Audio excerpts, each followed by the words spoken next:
Barda update. Ang ganap ni Barbie. Third block screening ng Barbie Natrix para kay Barbie dyan sa Cinema 76. At support din sila sa kay Bebe Nene. Thank you sa Barbie Natrix na nagpunta. Thank you po. Ayan na. Makapanood na si David sa Beauty Empire. Makikita na sila ni Barbie. Ayan si Javier at si Noe. Sa post ng View Philippines. Si Barda in one frame again. Our hearts are ready. The first time ko ulit na this year. Nag-break na sa akin. Pero since Barbie na yung I don't feel na first time ko ulit. Kasi usually naman kapag nag-a-act ka sa first mo na bilhin mo siya kabal ka. Feeling mo bago ako ulit. Thankfully, there's Barbie. Excited na yung mga Barda fans na panood. Sila Barbie at David. Beauty Empire. Yun o.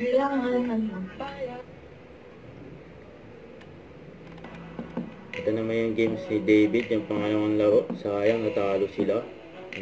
21-14. Ito yung interview kay David. That's what I did yesterday, second game. Kaya medyo I played well. Ngayon, nakalimutan ko gawin. So, medyo, yung gising ko medyo medyo di maganda. So, yeah. Is there any similarities in how you prepare for, let's say, a role and how you when it comes to developing your script? I feel like in everything, well, for me, I feel like everything that I do, whether it's business, showbiz, preparing for an event, sports, acting, feeling ko same routine that I have to do. It is to work out in the morning, I meditate, try to read a book, para lang ako maging assertive instead of like constrained, di ba? So, yun, which honestly, hindi ko nagawa kanina kasi late ako nag-isip.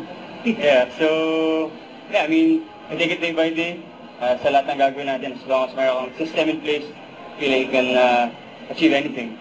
But of course, kailangan mo practice. Yeah.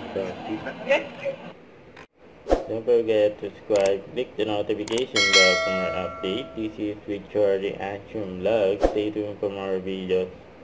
See ya.